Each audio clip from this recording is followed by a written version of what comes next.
Well, the roosters seem to have calmed down. They're still in here, but still don't be too surprised if all of a sudden you hear one of them crow. All right, one other thing to mention in this Spanish connection, largely I could say the Arabic connection in a way. This concept of courtly love, it is practically bizarre, and yet it has affected us profoundly.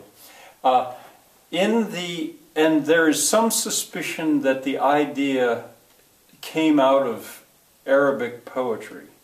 But in any case, in the early Middle Ages, there began to appear the concept of a woman as a lady. Not just a woman, but a lady. I mentioned this earlier because to the Vikings this was unknown. Courtly love, you really would have to go to Wikipedia, I think, and look the article up on this and read it. Maybe to even believe it. It is so strange. It is a combination of sexual attraction and denial. I'm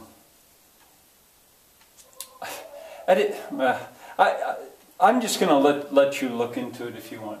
But it's affected us. Chivalry, the ideas of chivalry, that a knight acts a certain way, and as was evident in that clip from the Cid toward his lady. You'll see him go down on one knee, almost as if he's worshiping his lady. A lady becomes something almost worthy of worship. And there's a connection here too, which I don't fully understand. I'm not sure anyone fully understands it. But the suggestion that the Catholic Church's attitude toward the Virgin Mary is connected to this, because she would have to be the ultimate, most perfect lady, was the way the reasoning went. And so other ladies were something less than the Virgin Mary. I can't begin to explain this. I can tell you that I've explored it, and I know a little bit about it. And first, as an adult, quite late in life, stumbled across this idea.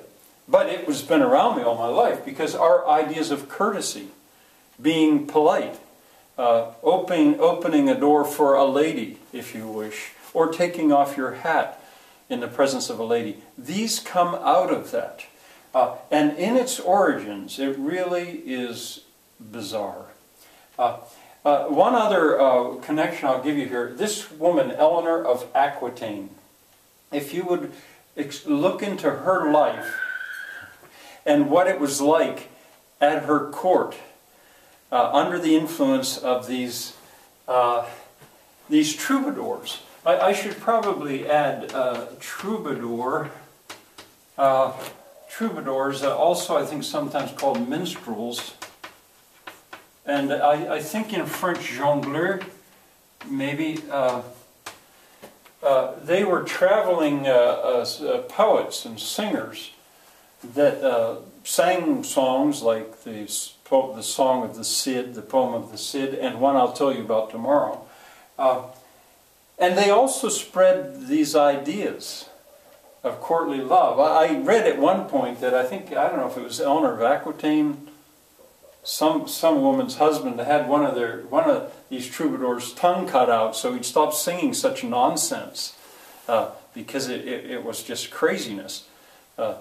Well, there's a lot there, and like so much in this entire course, I'm mostly giving you some keywords and pointing a direction. I will mention it again before I get out of the Middle Ages. All right, I'll see you tomorrow.